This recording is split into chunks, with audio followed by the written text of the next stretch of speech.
할렐루야. 아멘이 인색하시군요. 오늘은 주님이 말씀하신 교회라는 제목으로 말씀을 나누겠습니다. 하나님 은혜 중에 창세기를 잘 마칠 수 있었습니다. 이제 수주간에 거쳐서 교회에 대한 말씀을 나누고자 합니다. 제가 한국에서 7년 동안 대학교 4년, 대학원 3년 공부하고 중국에 갔을 때 계속 똑같이 느끼는 감정이 있다면 교회를 향한 그런 안타까움입니다. 제가 어떤 사람이어서가 아니라 중국 교회를 바라보면서 마음에 가지는 그런 안타까움이죠. 교회론이 바르게 정립이 되지 않으니까 교회가 무엇인지, 교회는 무엇을 위해서 모였는지, 누구를 위해 교회가 존재하는지, 교회가 마땅히 해야 될 일이 무엇인지 이런 데 대해서 중구난방인 겁니다.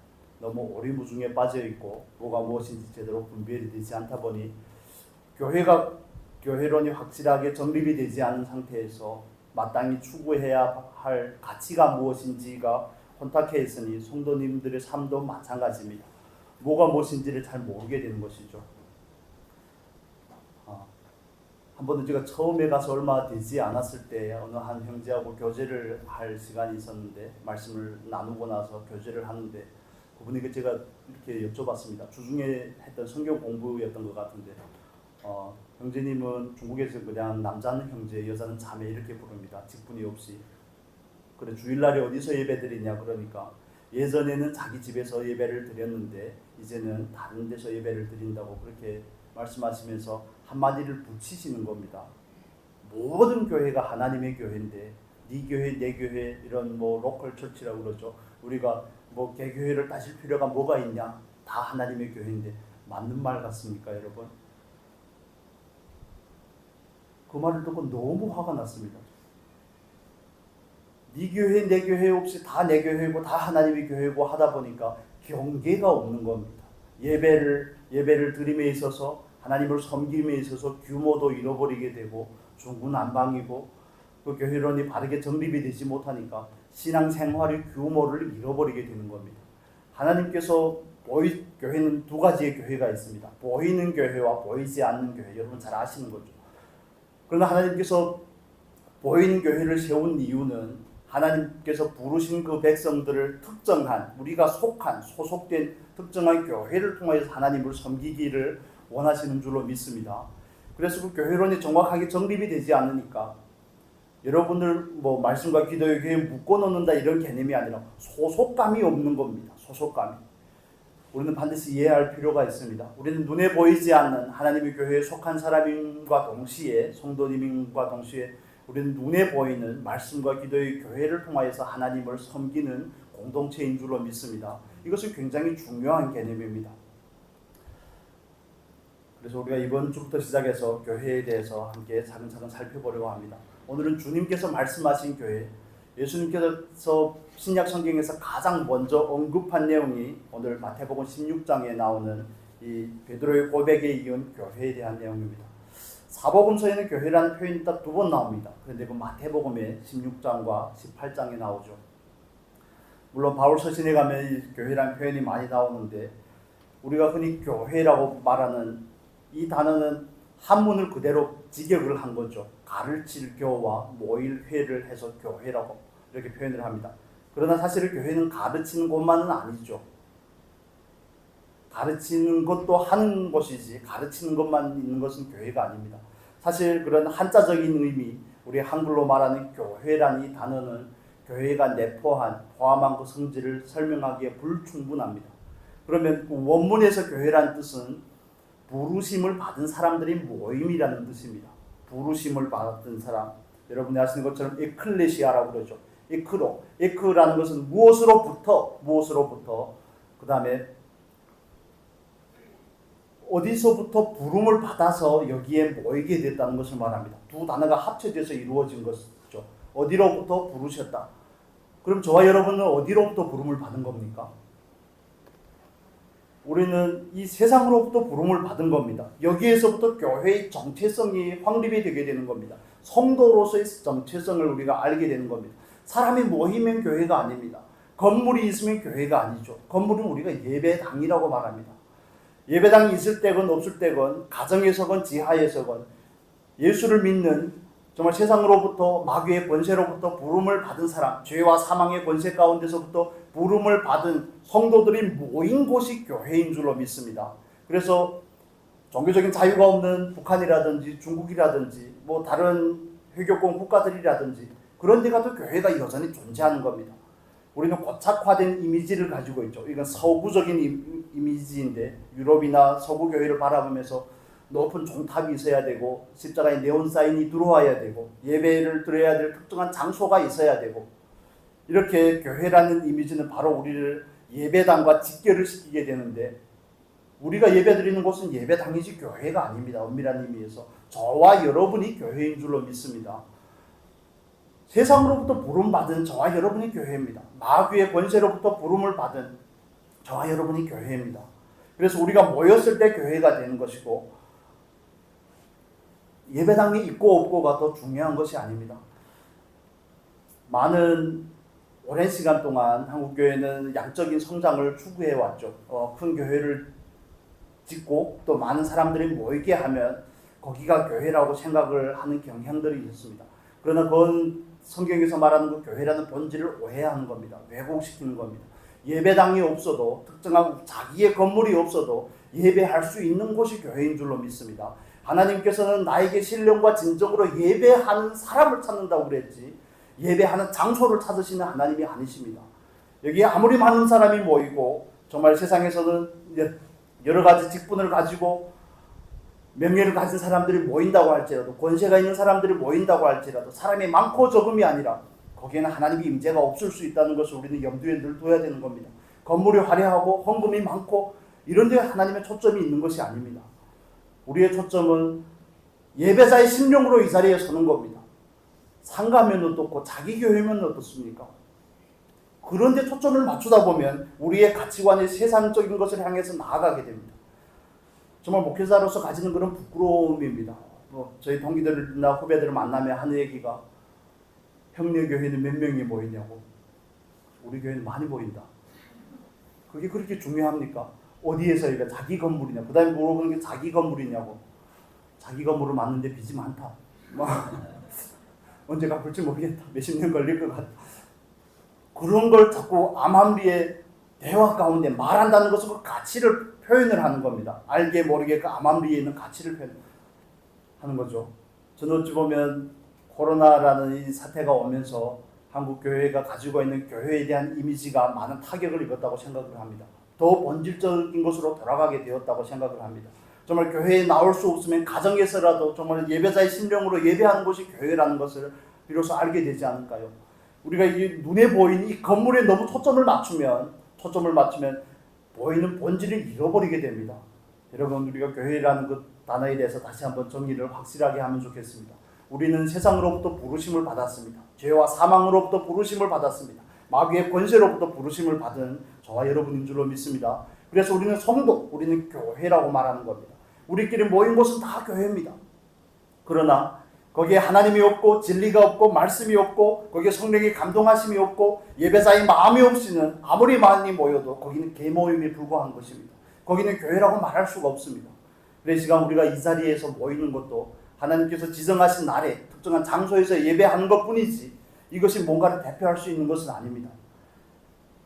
여러분 우리가 오늘 마태복음을 통해서 이 교회의 개념에 대해서 확실하게 정리를 하면 좋겠습니다. 제일 먼저 이 말씀 우리가 좀 익숙한 말씀이죠. 익숙한 말씀인데 한 주간 묵상하면서 오래전부터 이 교회에 대한 내용을 여러분과 나누고 싶었는데 묵상하면서 제 마음에 제일 많이 와 닿았던 구절은 18절의 말씀입니다. 18절 우리 같이 한번 보겠습니다. 마태복음 16장 18절 같이 읽겠습니다. 또 내가 내게 이르노니 너는 베드로라. 내가 이 반석 위에 내 교회를 세우리니 음부의 권세가 이기지 못하리라. 아멘. 내가 뭘 세운다고요? 이 반석 위에 누구의 교회를 세웁니까?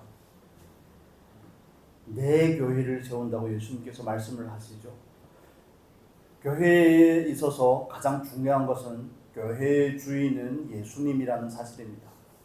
목사님 너무 식상하지 않습니까? 다 아는 내용인데 과연 다 아십니까? 교회의 주인이 예수님이라는 사실을 우리는 지식적으로는 압니다. 지식적으로는 압니다. 그러나 과연 그 삶 가운데서 그분을 주인으로 인정하며 사느냐 이렇게 구체적으로 질문을 하면 우리는 정답은 알지만 대답하지 못할 때가, 양심의 가책 때문에 대답하지 못할 때가 너무 많습니다. 교회가 주님의 것인 것처럼 저와 여러분도 주님의 것이 아니겠습니까? 값으로 산 것이 되었으니 우리로 하여금 하나님께 영광을 돌리기 위해서 우리를 부르시고 우리를 값으로 샀는데, 우리는 주님의 것인데, 교회도 주님의 것인데 왜 사람의 목소리가 높아지고 사람이 주인 노릇하려고 하고 또 사람의 가치가 또 교회에서 늘 하나님의 뜻보다는 우선이 되는지, 이런 부분들을 우리는 구체적으로 점검을 해볼 필요가 있는 것입니다. 한국교회는 세대 교체를 하면서 엄청난 홍역들을 치렀습니다. 1세대 개척하신 원로 목사님이라고 보통 표현을 하는데, 그런 목사님들이 은퇴하고 후임자가 오면 후임자들이 너무 많이 고생을 많이 했습니다. 그래서 생각해낸 대안 아닌 대안이 자기 아들에게 세습을 하는 겁니다. 성경적으로는 분명히 잘못된 것입니다. 그 얘기를 하려는 초점은 아니지만, 여러분, 교회에서 자기가 개척했다는 것도 좀 웃기는 얘기입니다. 개척이 된 거죠. 여러분 이해가 되십니까? 하나님께서 교회를 개척하게 하신 겁니다. 어느 특정한 목사나 특정한 누가 개척 멤버가 교회를 개척한 게 아니라 하나님께서 교회를 개척하게 하신 겁니다. 우리는 주어에 대해서 바르게 정리를 할 필요가 있습니다. 내가 개척했으니까, 내가 개척한 교회는, 보통 개척하신 목사님들 그런 얘기를 많이 하죠. 내 마음대로 할 수 있다고, 내 가치를 따라서 교회를 좌지우지할 수 있다고 그렇게 자랑처럼 얘기하는데 그 얼마나 두려운 일인지, 그런 의미에서 저는 감사하죠. 짬밥이 안 돼서 제 마음대로 할 수 없으면 감사하죠. 그렇습니까? 짬밥이 돼도 제 마음대로 하고 싶은 생각은 추호도 없습니다. 그렇게 보이거든. 여러분 충고를 해주시고 정말 그럴 때는 직설적으로 욕설을 날려주시기를 바랍니다. 교회는 언제까지나 처음부터 마지막까지 사람의 것이었던 적이 없습니다. 한국교회는 많은 목사님의 제자들은 있을지 모르겠지만 정말 예수의 제자들은 얼마나 될지 정말 이 부분이 굉장히 궁금한 부분입니다. 목회자에게 충성하는 것이 마치 주님에게 충성하는 것처럼, 교회에 충성하는 것이 마치 하나님께 충성하는 것인 것처럼 많이 포장하고 그 본질적인 요소를 왜곡시키다 보니까 우리는 알게 모르게 교회에서 장로님이, 교회에서 개척 멤버가, 교회에서는 목회자가 주인이 되어 있는 모습들을 정말 쉽게 봅니다. 흔치 않게 봅니다.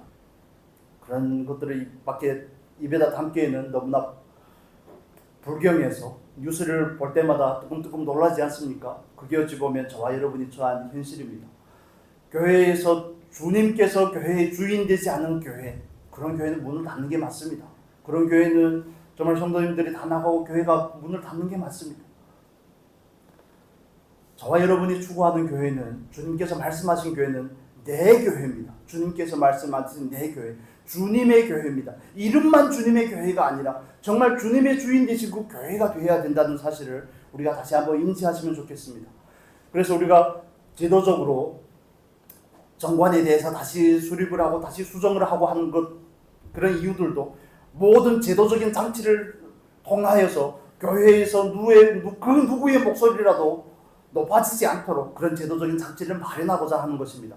예를 들어서 아직 구체적으로 상의가 된 것은 아니지만 한 부서에서 일정한 기간밖에 섬기지 못한다든지, 그리고 특정한 나이가 되면 은퇴를 한다든지, 이런 여러 가지 구체적인 요소들을 통해서 사람이 주인 되고자 하는 것을 차단하는 노력이 저와 여러분에게 있어야 되는 것입니다. 그런 노력들이 내규라고 그러죠. 내적인 그런 규제들이 없다 보니까 교회가 중구난방이 되고 교회의 질서가 무너지고 교회의 치리가 무너지게 되는 것입니다.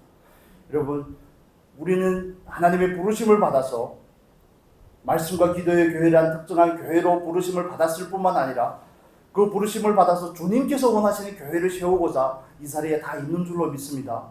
우리는 내 교회를, 내가 원하는 내 스타일에 맞는 교회를 세우려고 하는 것이 아니라 주님께서 원하시는 그 교회를 세우고자 하는 것입니다.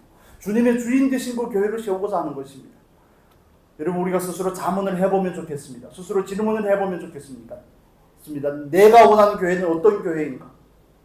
세련된 교회인가? 찬양이 좋은 교회인가? 기도를 하는 교회인가? 말씀이 좋은 교회인가?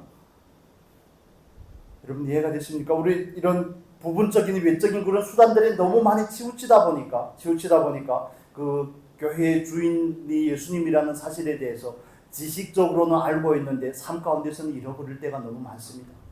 여러분 우리가 어떻게 해야 될지, 어느 방향을 따라서 나아가야 될지 모든 것은 기도해서 하나님께서 가르쳐 주신 대로 해야 되는 줄로 믿습니다. 내 마음대로 하거나 그 특정한 사람 누구의 마음대로 할 수 있는 것이 아닙니다. 우리는 궁극적으로 하나님 앞에 가서 설 텐데 주님께서 물어보신다면 내가 맡긴 그 교회를 나의 피를 주고 값 주고 사신 그 교회를 맡겼는데 과연 그 교회를 가고 통화해서 무슨 일을 하다 오셨냐 이렇게 물어보면 어떻게 대답을 하겠습니까? 정말 웃기고도 슬픈 한 예화가 있습니다. 집사님 한 분, 장로님 한 분, 목사님 한 분이 천국에 가셨습니다. 예화입니다. 예화. 그런데 제일 먼저 집사님께서 천국에 가셨는데 예수님께서 정말 벗은발로 뛰어나오시는 것입니다. 제가 좀 각색을 했지만 막 뛰어나오시는 겁니다. 그래서 두 번째 입장하게 되는 장로님께서 부푼 기대가 있지 않겠습니까? 내가 그래도 교회에서 장로님으로 선택을 받아서 섬겼는데, 그런데 예수님께서 장로님이 오시는 걸 보더니 엉덩이를 살짝 들더니 도로 앉으시는 겁니다. 굉장히 섭섭하시겠죠. 그러다가 또 그 사실도 모르는 세 번째는 목사가 입장을 하는데 예수님께서 그 자리에서 꿈쩍도 안 하시는 겁니다. 너무 마음이 상하고 아프고 섭섭하니까. 왜 집사님이 들어오실 때는 벗은발로 나오시더니 왜 목사가 오니까, 제가 오니까 보는 척도 안 하시고 일어나지도 않으십니까? 그런데 예수님께서 하신 말씀, 내가 자리에서 일어나면 네가 그 자리에 앉을까 봐 그런다. 여러분 좀 각색을 했지만 정말 목회자에게서 경계해야 될 부분들입니다. 장로님들 경계해야 됩니다. 중직자들 경계하셔야 됩니다. 예수님께서 일어나지 못하는 이유를 아시겠습니까?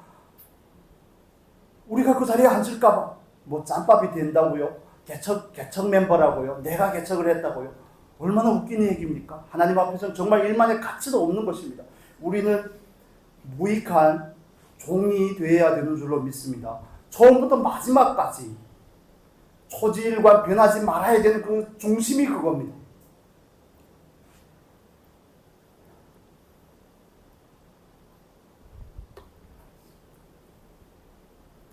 특정한 목회자만 그 고백을 하는 것이 아닙니다. 저와 여러분이 다 그 고백을 해야 되는 겁니다.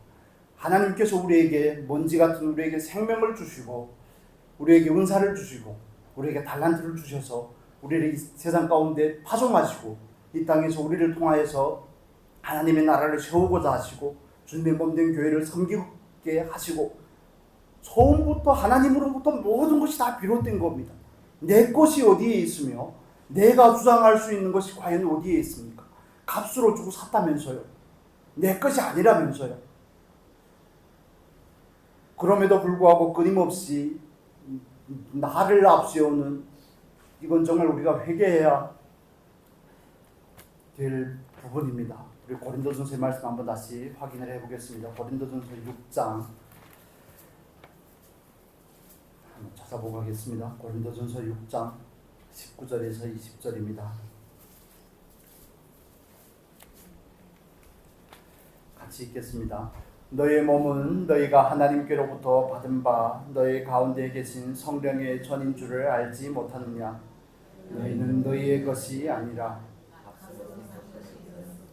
그런즉 너의 몸으로 하나님께 영광을 돌리라. 아멘. 저와 여러분의 몸은 하나님의 영광을 위해서 있는 줄로 믿습니다.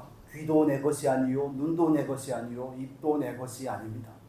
어떻게 주님께서 원하지 않는 말을 입 밖에 함부로 낼 수 있으며 주님께서 원하지 않는 그 메시지들을, 세상의 풍조들을 귀담아 들을 수 있겠으며 어떻게 주님께서 원하지 않는 것에 우리의 눈길을 주고 거기에 주목할 수 있겠습니까? 내 것이 아니라면, 과연 그런 일이 있다면 정말 회개하셔야 되는 겁니다. 저도 한 주간 내내 너무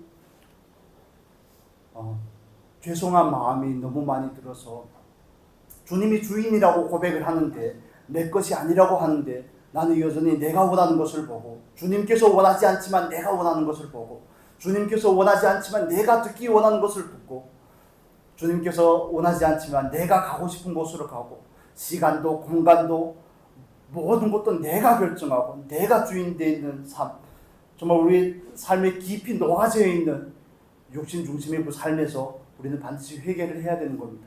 주님이 주인이시라면 내가 원하는 것을 말하고 살 수는 없습니다. 주의 말씀을 하듯이 말할 수 있는 저와 여러분이 될 수 있기를 바랍니다. 주의 말씀에 귀를 기울이시기를 바랍니다. 하나님의 눈길이 있는 곳에 우리의 눈길을 두실 수 있기를 바랍니다. 원하는 것을 보는 게 아니라 그분이 원하는 것을 봐야 되지 않겠습니까? 그렇습니다. 예수님께서 교회의 주인이라고 말씀합니다. 내 교회를 세운다고 말씀합니다. 사람이 세우는 것이 아니라 내가 세운다고 말씀을 하십니다. 주님께서 세우겠다는 그 표현, 세우다는 그 표현은 오이코도메오 표현이 좀 어렵지만 미래 능동형으로 되어 있습니다. 끝까지 마지막까지 주님께서 주님의 교회를 세우겠다고 말씀을 하시는 겁니다. 내가 없으면 교회가 돌아가는가 봐라. 뭐 이런 표현을 옛날에 저도 뭘 모를 때는 제가 없으면 교회가 안 되는 줄 알았습니다. 없으니까 너무 잘 되니까 배가 좀 아팠지만 그렇습니다. 우리는 정말 엄청난 착각 가운데 빠져 있죠. 목회자가 없으면 교회가 안 될 것 같고 중직자들이 없으면 안 될 것 같고 그렇다고 뭐 다 나가시겠다 그런 말이 아니라 그런 말씀이 아니라 그렇지만 주님의 교회는 주님께서 세우신다는 사실을 우리에게 말씀해 주고 있습니다. 주님의 교회이고 주님께서 세우십니다. 우리 사도행전의 말씀 한번 보겠습니다. 사도행전 13장의 말씀입니다.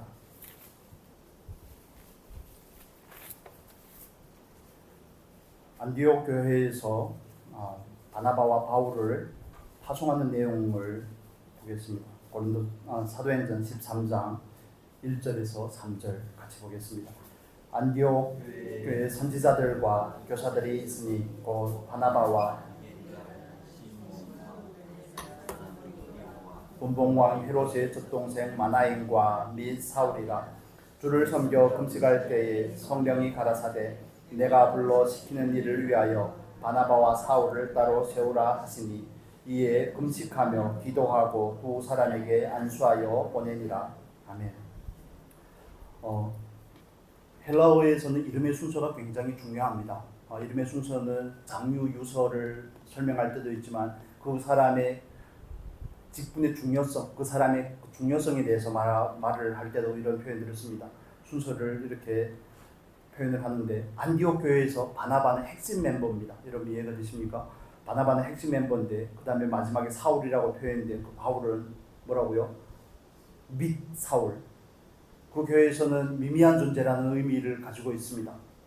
그런데 바나바를 중심으로 하는 그 안디옥 교회는 누구를 파송을 합니까? 그 교회의 가장 핵심 멤버인 바나바를 파송을 합니다.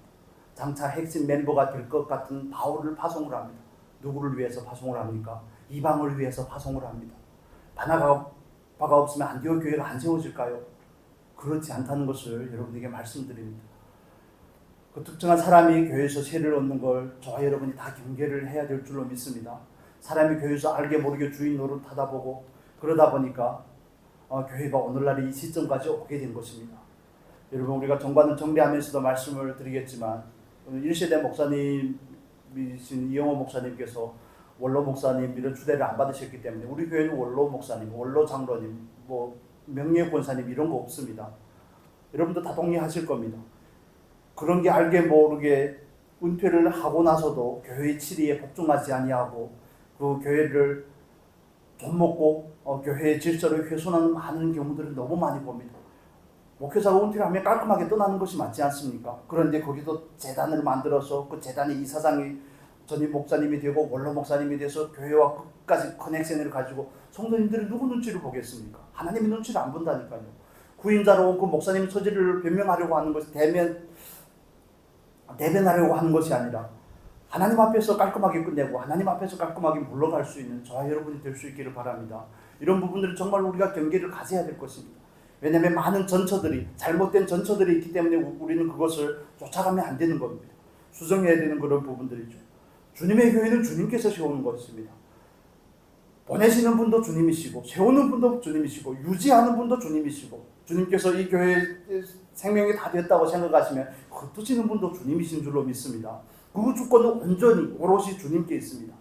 물론 그때가 언제인지 우리는 알 수 없지만 예수 그리스도의 이름으로 정말 우리가 복음으로 인해서 부르심을 받아서 한 교회에서 유한한 시간 동안 이 공간을 통해서 이 장소를 통해서 하나님께 예배하고 한 교회라는 공동체로서 하나님을 섬김에 있어서 우리는 함께 있는 시간 동안 어떻게 하면 이 교회를 하나님께서 원하시는 교회로 만드셔야 되는지, 어떻게 세워갈 것인지 거기에 우리의 모든 초점을 맞춰야 되는 것입니다. 내 뜻대로 하는 것이 중요한 게 아닙니다. 내가 원하는 사업을 추진하는 것이 중요한 것이 아니라 거기에는 그 일을 통해서 하나님의 영광이 드러나는가, 그 일을 통해서 하나님의 주인됨이 드러나는가, 거기에 가장 중요한 포커스가 있는 것입니다. 다른 교회가 다 하니까 해야 된다고요? 그런 게 아닙니다. 제가 2005년에 처음에 유학을 왔을 때 한국 교회는 한창 교회마다 사회복지 법인을 설립하는 그런 붐이 불었습니다. 목회자들이 사회복지, 저도 신학할 때 사회복지까지 복수 전공을 했는데 보면 목사님들이 많이 오셔서 사회복지를 전공을 하시고 아니면 사모님들이 와서 하시고, 그래서 교회도 하고 사회복지도 하고, 물론 사명이 있는 분들이 하는 건 반대하지 않습니다. 그건 당연히 해야 되는 일이죠. 그러나 그게 교회를 외적으로 성장시키기 위한 수단으로서 하다 보니까 하나님께서 오히려 그 일을 막으신 게 아닌가 하는 그런 생각이 듭니다. 여러분, 그 구체적인 행위에 앞서서 그 일을 과연 하나님께서 나에게 하라고 하신 일이 맞는지 우리는 그걸 점검하는 겁니다. 우리는 종이기 때문에 우리 교회를 통해서 뭔가를 하려고 할 때도 주님께서 원하신 일이 맞는지, 왜냐하면 주님이 주인이시기 때문에 그렇지 않습니까? 만약 주께서 원하지 않는다면, 우리 모두가 원한다고 할지라도 주께서 원하지 않는다면 하지 않는 것이 맞습니다. 주님의 교회입니다. 주님께서 세우실 것입니다. 우리는 그냥 통로로 쓰임 받는 줄로 믿습니다. 그래서 안디옥 교회가 개척이 되어서 정말 이방 땅에 제일 먼저 개척이 된 교회지만 가장 핵심 멤버인 바나바를 파송할 수 있는 이유, 바울을 파송할 수 있는 이유도 교회의 주인은 하나님이시고 하나님께서 세우시기 때문에 그렇습니다. 너무 원론적인 얘기를 해서 우리가 지식적으로 안다고 생각만 하지 마시고 삶 가운데 구체적으로 적용을 해보시면 좋겠습니다. 저와 여러분 또한 교회가 아니겠습니까? 나는 그렇다면 내가 가진 모든 시간과 물질과 정성과 내가 가진 이 몸을 통해서 누구를 위해 살고 있는지를 우리는 점검을 해야 되는 것입니다. 종이라면서요. 종에게 어떻게 자유가 있습니까? 종에게는 주인을 위한 자유밖에 없습니다. 그런데 나의 시간과 물질과 모든 정력과 모든 것은 무엇을 향해 있는지, 무엇을 위해서 사용하고 있는지, 이런 부분들을 우리가 구체적으로 살펴봐야 될 부분들입니다. 마태복음으로 돌아와서 교회에 필요한 부분들 다시 한번 살펴보도록 하겠습니다. 우리 구약 성경 먼저 보겠습니다. 이 부분 잠시 보겠습니다. 우리 구약 성경의 예를 한번 보도록 하겠습니다. 출애굽기의 말씀 같이 보겠습니다. 출애굽기 25장입니다. 25장 40절의 말씀 보겠습니다.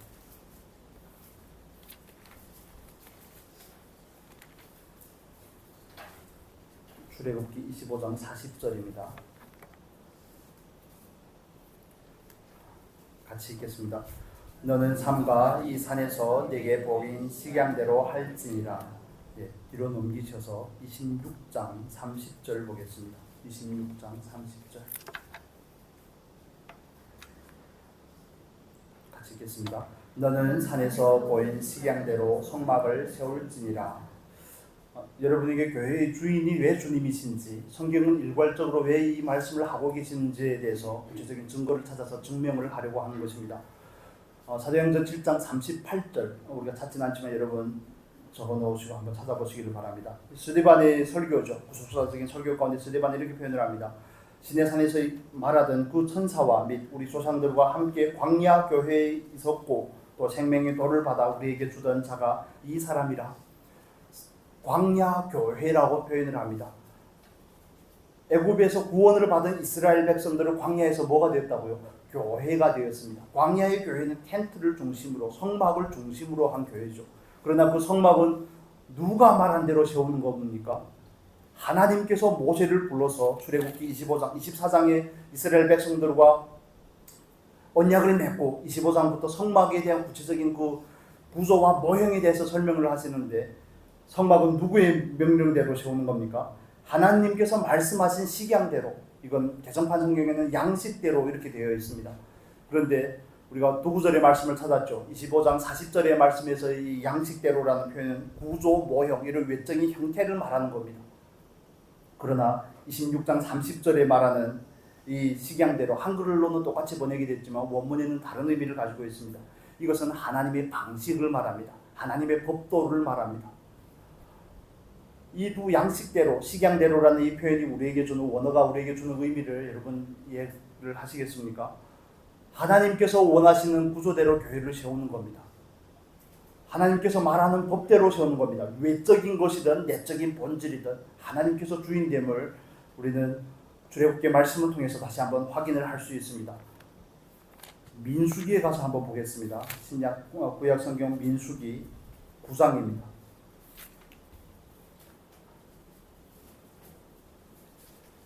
민수기 9장 15절의 말씀부터 보겠습니다. 15절의 말씀부터 20절까지 같이 읽겠습니다. 민수기 9장 15절에서 20절 같이 읽겠습니다. 성막을 세운 날에 구름이 성막 곧 증거막을 덮었고 저녁이 되면 성막 위에 불 모양 같은 것이 나타나서 아침까지 이르렀으되 항상 그러하여 낮에는 구름이 그것을 덮었고 밤이면 불 모양이 있었는데 구름이 성막에서 떠오르는 때에는 이스라엘 자손이 곧 진행하였고 구름이 머무는 곳에 이스라엘 자손이 진을 쳤으니 이스라엘 자손이 여호와의 명을 쫓아 진행하였고 여호와의 명을 쫓아 진을 쳤으며 구름이 성막 위에 머무는 동안에는 그들이 유진하였고 구름이 장막 위에 머무는 날이 오랠 때에는 이스라엘 자손이 여호와의 명을 지켜 진행치 아니하였으며 혹시 구름이 장막 위에 머무는 날이 적을 때에도 그들이 다만 여호와의 명을 쫓아 유진하고 여호와의 명을 쫓아 진행하였으며. 아멘.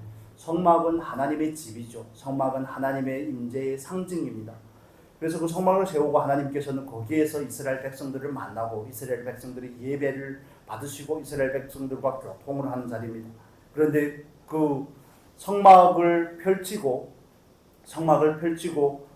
나아가고 멈추고 하는 것은 누가 결정을 하는 겁니까? 하나님의 임재로 상징이 되는 구름이 결정을 하는 거죠. 하나님께서 결정을 하시는 겁니다. 조금만 더 가면, 예를 들어 이렇습니다. 광야를 감에 있어서 이스라엘 백성들이 보기에 조금만 더 가면 더 좋은 터가 있을 법한데요. 오늘은 날씨가 화창하니 떠나야 되지 않겠습니까, 하나님? 오늘은 날씨가 너무 더운데, 구름 기둥이 가려져도 너무 더운데 여기에 며칠만 더 머무르면 좋겠습니다. 여러분 이해가 되십니까? 그런데 그런 게 기준이 아니라는 겁니다. 그런 게 기준이 아니라 하나님의 명을 쫓아갔더라. 그게 교회가 존재하는 이유입니다. 하나님께서 말씀하신 그 모양대로, 외적인 모양과 하나님께서 정하신 그 법도대로 세워진 것이 교회라면 그 교회는 하나님의 말씀을 순종하는 것입니다.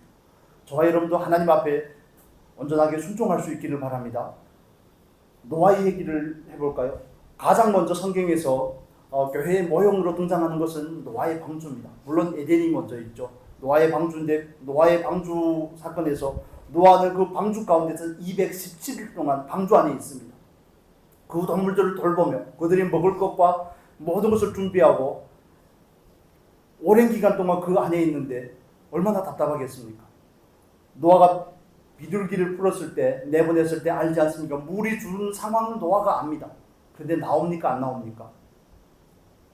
물이 줄었으니까 마땅히 나와야 되지 않겠습니까? 그 많은 짐승들이, 표현은 안 하겠습니다. 얼마나 답답하겠습니까? 코로나 때 집에 좀 있으라고 그랬더니 얼마나 답답해야 합니까, 여러분? 그런데 1년이나 가족 8명 맨날 울고 싸울 일이 얼마나 많겠습니까? 그 짐승들을 또 돌봐야 되는 그런 상황 가운데서, 그런데 물이 줄어서 나가는 게 아닙니다. 하나님께서 나오라고 해야 나오는 겁니다. 그래서 방주의 창은 어디를 향하여 있습니까? 들어갈 때는 옆으로 들어가지만 나올 때도 물론 하나님이 열어줘야 나오는 것이고 창은 하늘을 향해서 있는 겁니다. 이스라엘 백성들의 기준도 마찬가지입니다. 구름에 있습니다. 하나님께 있습니다. 교회는 그래야 되는 것입니다. 여러분, 원론적인 이야기지만 저와 여러분의 신앙에서 정말 가장 견고하게 붙잡아야 될 요소이기 때문에 그렇습니다. 하나님 주인이 되는 그 삶, 내가 원하는 것을 채워주는 그분이 아니라 그분이 원하는 대로 내가 그분이 원하는 대로 변화되어 가는 삶, 이게 교회가 해야 될 일이 아니겠습니까? 저와 여러분이 또 궁극적으로 추구하고 나아가야 될 자리인 줄로 믿습니다. 우리는 너무 예수님에 대해서 실용적으로 접근을 하려고 합니다. 예수님께서 제자들에게 가이사랴 빌립보에서 질문을 하시죠. 사람들이 나를 누구라 하더냐? 한마디로 말하면 세례 요한, 예레미야나 엘리야 선지자라고 표현을 하는 겁니다. 선지자가 와서 하는 일은 두 가지죠. 하나님의 메시지를 선포하는 것이고 기적을 행하는 겁니다. 다른 표현으로 하면 선지자는 실용적인 입장입니다. 그들의 백성의 문제를 해결하기 위해서 온 사람이 선지자입니다. 그런데 오늘날에도 많은 그리스도인들은 예수를 그렇게 알더라는 겁니다. 예수를 나를 위한 예수로 알지 내가 그분을 위해서 존재한다는 사실에 대해서 잘 모릅니다. 그분이 주인되고 내가 종이라는 사실에 대해서 망각합니다. 내 가정을, 내 남편을, 내 자녀들을 하나님 어떻게 해주시라고, 내 것도 아닌데 자꾸 내 것이라고 말하는데 반드시 회개하셔야 됩니다. 내 것이 아닙니다. 내 것이니까 자꾸 기대를 가지게 되는 겁니다. 내 것이 아니고 그분 것입니다. 그 주권을 먼저 내놓으셔야 되지 않겠습니까? 내 것이 아닌데 그걸 주장하려고 하고 내 마음대로 내 뜻을 관철시키려고 하는 이런 정말 가부장적인 이런 것들이 제 얘기를 하고 있습니다. 애들에게도 늘 내 권위를 내세워서 내가 원하는 대로 내가 만들어봐야 그를 나보다 더 나은 사람을 만들 수 없습니다. 하나님께서 만드셔야 되죠. 하나님의 자녀이기 때문에 그렇습니다. 여러분, 우리가 하나님 앞에서 먼저 이 부분을 정리를 하셔야 됩니다. 주종 관계를 반드시 확립해야 되는 것입니다. 완전히 판을 뒤집으셔야 됩니다. 새로운 피조물이라면서요. 저와 여러분은 새로운 피조물입니다. 그분이 주인된 삶으로, 정말 에덴의 삶으로 다시 돌아가야 되는 것입니다. 하나님이 주인 되시고 거기에서 하나님을 섬기기 위해서 있던 아담과 하와의 그 타락하기 전 모습으로 돌아가야 되는 것이 저와 여러분이 마땅히 해야 될 자리이고 나아가야 될 자리입니다. 여러분, 주인이라는 그 표현이 늘 그냥 지식적인 그 자리에 머무르지 아니하고 정말 내 영혼 깊은 곳으로부터 하나님이 주인이십니다 하는 그 고백이 있을 수 있기를 바랍니다. 그분이 주인이라면 나는 어떻게 해야 될까? 그래서 여러분도 읽어보셨겠지만 예수님이라면 어떻게 하실까? 정말 고전 중에 고전이죠. 그 책을 한번 읽어보시는 것을 추천드립니다. 이런 질문들을 가지고 사셔야 됩니다. 나는 예수를 누구라 하는가? 나는 오늘도 예수를 실용적인 입장에서 내 문제나 해결해주는 사람, 내 가정의 문제를 해결하고 경제적인 문제를 해결하고 자녀들의 안타를 보상해주고 내 기도를 들어주고 나에게 평안을 가져다주는 그렇게 예수를 알고 있다면 우리는 예수에 대해서 오해하고 있는 겁니다. 예수는 우리의 문제를 해결하기 위한 오신 해결사가 아니라 우리를 구원하시고 우리에게 주인 되기 위해서 이 땅에 오셨다는 사실을 우리가 다시 한번 확인을 하시면 좋겠습니다. 우리를 자기 백성을 죄 가운데서 건져내서 우리로 하여금 우리의 몸을 그분께 영광을 돌리게 하기 위해서 우리를 부르셨습니다. 여러분, 어떻게 하시겠습니까? 이제는 어떻게 해야 되겠습니까? 우리가 정말 반드시 바르게 돌이키고 하나님 앞에 온전하게 서야 될 때가 아니겠습니까? 모든 것이 그분의 것이라면 나는 관리자로서, 청지기로서 어떻게 대해야 될지 좀 진지한 사색과 진지한 묵상이 저와 여러분의 삶 가운데 있기를 바랍니다. 그래서 교회에서 가장 중요한 요소는 예수님입니다. 처음도 예수님이고 마지막도 예수님입니다. 그분이 주인이시기 때문에 그렇습니다. 그리고 교회에 필요한 요소는 예수님께서 말씀하신 우리 마태복음 16장으로 돌아와 보겠습니다. 마태복음 16장에 와서 한 구절만 더 보겠습니다. 마태복음 16장 16절입니다. 베드로가 했던 그 고백이죠. 같이 읽겠습니다. 시몬 베드로가 대답하여 가로되 주는 그리스도시요 살아계신 하나님의 아들이시니이다. 아멘.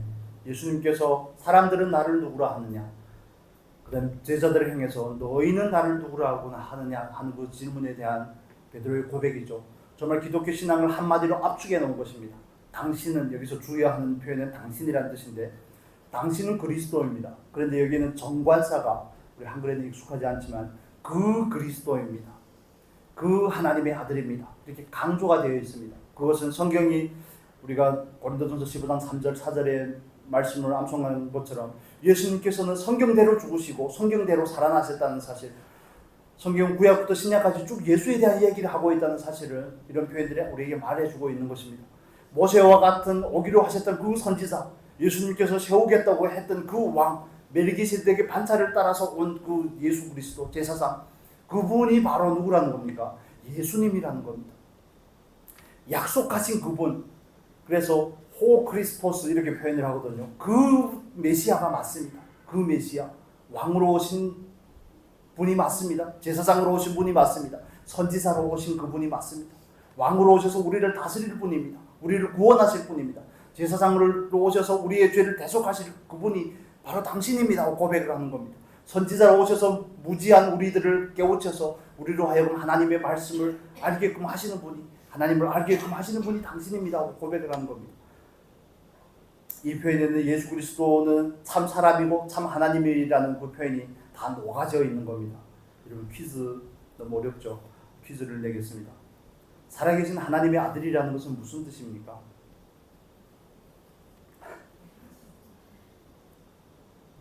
사람의 자녀는 사람이죠.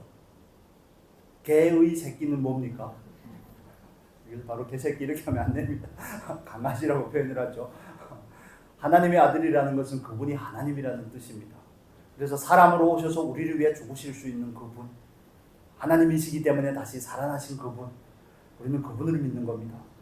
여러분, 저와 여러분에게 정말 예수님께서 그리스도가 되실 수 있기를 바랍니다. 그분이 저와 여러분에게 참 하나님이 되실 수 있기를 바랍니다. 그 그리스도, 그 하나님입니다. 세상에 많고 많은 신 가운데 한 분이 아닌 오직입니다. 유일한 오직 한 분이신 그분, 정말 천하인간에게 주신 유일한 구원받을 수 있는 그 이름이 예수 그리스도라는 그 이름인 줄로 믿습니다. 그런데 그분이 나에게 그리스도가 되어야 됩니다. 내 무지를, 나에게 지혜를 주실 분, 나에게 하나님을 계시로 알려주실 분, 나와 하나님과의 그 관계를 회복시키실 그분, 나를 다스리시고 통치하시고 구원하실 그분으로서 우리는 그 예수 그리스도를 온전히 알아야 됩니다. 교회는 이 베드로의 그 고백 위에 세워지는 겁니다. 그래서 교회는 반드시 신앙 고백이 명확해야 됩니다. 여러분 많은 교회들을 다니면서 보셨을 겁니다. 교회 입구에 보면 신천지 아웃 하는 이런 거 포스터 같은 거 이렇게 붙여놓은 교회들을 많이 보셨죠. 신천지 아웃 붙여놓는다고 해서 신천지가 아웃되는 거 아닙니다. 바른 고백이 있어야 되는 겁니다. 그래야지 이단이나 정말 잘못된 고백을 가진, 잘못된 신앙을 가진 사람들이 들어올 수가 없는 겁니다. 그래서 예를 들어서 저희 교회에 누군가 온다면 우리가 정관을 정립하고 그러면 기초신앙 공부에다 이런 내용들은 넣을 겁니다. 당신은 예수를 누구라고 합니까? 동네 아저씨 정도로 취급하면 우리 교회 오지 말라고 그래야 되지 않겠습니까? 그분이 그리스도라고. 그래서 교회에서 그 신천지 이단들을 방지하기 위한 그 질문 가운데 한 가지가 이런 질문이 있습니다. 예수를 누구라고 합니까? 이만희를 누구라고 합니까? 모르니까요. 그분이 정체를 모르니까요. 우리는 이 고백 위에 이 교회가 세워져 있는 겁니다. 주를 그리스도로 더 이상 고백하지 아니하고 예수를 하나님의 아들이라고 고백하지 않으면 그 공동체는 존재의 가치가 없는 겁니다. 존재의 의미를 잃어버린 것입니다. 저와 여러분의 섬기는 눈에 보이는 말씀과 기도의 교회는 이 고백을 근거로 세워져야 될 줄로 믿습니다. 바른 신앙의 고백이 있어야 됩니다. 나는 예수를 누구라고 하는가? 나는 예수를 어느 정도로 취급하고 있는가? 취급이라는 표현을 써서 죄송하지만 정말 진지하게 생각을 해보시면 좋겠습니다. 내가 그분을 위해 있는 것인지 아니면 그분이 나를 위해서 있는 것인지, 내가 드리는 예배는 과연 그분이 받으시기에 합당한 것인지, 나는 그분 앞에서 온전한 예배자가 되어 있는지, 이런 부분들을 우리가 다시 한번 점검을 하면 좋겠습니다. 마지막으로 한 구절만 살펴보겠습니다. 여기에서 보통 우리가 이 반석 위에 교회를 세우리라고 할 때 이 반석에 대한 18절의 그 표현에 대한 해석이 가톨릭 교회와 개신교가 나뉘는 것을 여러분 다 아실 겁니다. 가톨릭은 이 반석을 베드로라고 이해를 하기 때문에 성 베드로 성당도 베드로의 무덤 위에 세우는 겁니다. 여러분 이해가 되십니까? 그래 그 천국의 열쇠를 가진 사람이 베드로라고 생각을 합니다. 그래서 베드로는 제1대 교황이 되는 거죠. 가톨릭에서는 그렇습니다. 그러나 개신교는 이 반석을 베드로가 했던 그 고백이라고 표현을 합니다. 고백이라고 이해합니다. 그리고 또 한 이해는 이런 것입니다. 베드로라는 그 사람을 지칭하는 것이라고 개신교는 두 가지 입장에서 이해를 합니다. 가톨릭의 의견에 동의하지는 않지만 베드로라는 그 연약한 사람을 그 반석이라고 이해를 하는 겁니다. 그 이유에 대해서 말씀을 드리면 연약한 그 베드로를 반석이 되게끔 세워가시는 교회, 세워가시는 예수님을 표현하기 때문에 그렇습니다. 요한복음의 말씀을 한번 보겠습니다. 시간이 너무 많이 지났는데 요한복음 2장 보겠습니다. 1장입니다. 요한복음 1장 42절 보겠습니다. 요한복음 1장 42절의 말씀 같이 보겠습니다. 같이 읽겠습니다. 데리고 예수께로 오니 예수께서 보시고 가라사대 네가 요한의 아들 시몬이니 장차 게바라 하리라 하시니라. 게바는 번역하면 베드로라 하며, 예수님께서 베드로를 제일 먼저 만나고 시몬이라는 그 이름을 베드로라고 바꿔주셨습니다. 그래서 이 반석 위에 세우리라고 할 때 두 가지 의미라고 말씀을 드렸죠. 베드로가 했던 주는 그리스도시요 살아계신 하나님의 아들입니다 하는 이것이 신앙과 교회를 세우는 반석이고 기초가 되는 것이고, 하나는 그 연약한 베드로 자신을 의미하는 것이라고 이해할 수 있습니다. 왜냐하면 그 연약한 베드로를 통해서 초대교회가 견고하게 세워지기 때문에 그렇습니다. 물론 그는 통로로서 쓰임을 받는 것입니다. 그 연약한 베드로를 정말 주님께서 십자가를 지르고 나아갈 때 3번이나 정말 계집아이 앞에서도 맹세함을 부인했던 그 연약한 베드로를 내가 어떻게 예수님과 똑같은 방법으로 죽을 수 있습니까? 해서 십자가에 거꾸로 매달려 순교하기까지 세워가신 그 예수님께서 저와 여러분을 통하여서도 그분의 교회를 세워가실 줄로 믿습니다. 이건 우리가 가진 믿음입니다. 나는 연약하지만 성령께서 그 일을 저와 여러분을 통하여 하실 줄로 믿습니다. 여러분 그 소망을 가지시기를 바랍니다. 우리 개인의 신앙도, 우리의 몸들, 우리가 섬기는 이 교회도, 눈에 보이는 이 교회도 주님께서 세워가실 줄로 믿습니다. 물론 연약한 우리가 모였지만, 온전하지 않은 우리가 모였지만 피차의 온전함을 바르게 인정하시면 좋겠습니까? 인정하시면 좋겠습니다. 뭐 교회를 다닌다는 사람이 그러니까 교회로 온 거라니까요. 여러분 아프지 않으면 병원에 가겠습니까? 다 아프기 때문에 모였습니다. 뭔 교회를 몇십 년이나 다녔다는 신앙이 이러니 저러니 그럴 필요가 없습니다. 다 타락한 존재입니다. 주님이 없으면 전혀 다 소망이 없는 사람들입니다. 그래서 저는 여러분을 이해하고 여러분 저를 이해하지 않으시면 안 됩니다. 피차도 이해하고 다 본질적인 요소가 비슷하기 때문에 그렇습니다. 그래서 우리는 연약하지만, 그래서 예수님께서 베드로에게 부인하신 베드로에게 와서 하시는 질문이 있죠. 요한의 아들 시몬아 이렇게 말합니다. 베드로야 이렇게 말하지 아니하고 옛날에 이름을 부르신다니까요. 너 원래 시몬이었지. 네가 나를 부인할 거 내가 안다고 표현을 하시는 겁니다. 그렇지만 내가 너를 세워가겠다는 겁니다. 너를 세워갈 뿐만 아니라 너를 통해서 교회의 어린 양들을 먹일 것이며 교회를 치료할 것이며 교회에 양육하는 일을 하시겠다고 예수님께서 말씀하시는 겁니다. 고백교회 세워지는 것이고 연약한 저와 여러분을 통해서 교회가 세워지는 것입니다. 여러분 자부심과 긍지를 가지시기를 바랍니다. 나 같은 것이 무슨 일을 하겠습니까가 맞는 표현이기도 하지만 때론 그 표현보다 교만한 표현이 없습니다. 나 같은 것이 할 수 없기 때문에 그분에게 더 의지하는 겁니다. 하나님 저를 써주십시오. 이 소원을 가지는 저와 여러분이 될 수 있기를 바랍니다. 말씀 정리해 보겠습니다. 우리는 세상으로부터 부름을 받고 하나님 앞에 정말 하나님의 영광을 위해서 이 자리에 함께 모이게 된 줄로 믿습니다. 성도로서 교회로서 이 자리에 모여서 오늘도 우리는 그분이 주인됨을 인정합니다. 그분이 우리의 교회를 세워가실 것을 인정을 합니다.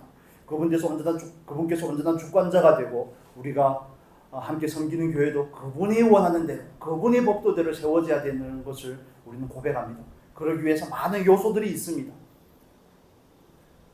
그 가운데 또 가장 중요한 부분들은 우리의 바른 신앙의 고백과 동시에 연약한 우리가 그분에게 쓰임을 받아야 된다는 사실을 다시 한번 깊이 인식을 하시면 좋겠습니다. 그래서 연약한 우리지만 하나님께서 우리를 통해서 주님의 몸된 교회를 세워가고 그분의 나라를 확장해가는 놀라운 믿음의 역사가 있기를 예수님의 이름으로 축복합니다. 기도하겠습니다. 거룩하신 아버지, 주님의 교회를 주님께서 세우심을 우리가 고백합니다. 내가 주인이 아니라 종임을 겸허하게 인정을 합니다. 아버지, 우리 삶 가운데서 구체적으로 적용할 수 있도록 은혜를 더하여 주옵소서. 우리들의 시간과 물질과 모든 삶의 구석구석 방면에 있어서 주님의 주인됨을 얼마나 인정을 하는지 우리가 돌아보게 하시고 우리라고 하여금 깨닫게 하시고 우리의 모든 권리를 내려놓고 주님 앞에서 신발을 벗고 우리는 무익한 종류입니다 고백할 수 있는 우리 모두가 될 수 있도록 인도하여 주옵소서. 아버지, 연약한 우리지만 주님께 쓰임 받기를 원합니다. 주님 교회를 세우는 일에 주의 나라를 확장하는 일에 우리를 사용하여 주시옵소서. 이 시간도 주께서 함께 하시면 감사하며 예수님의 이름으로 기도합니다.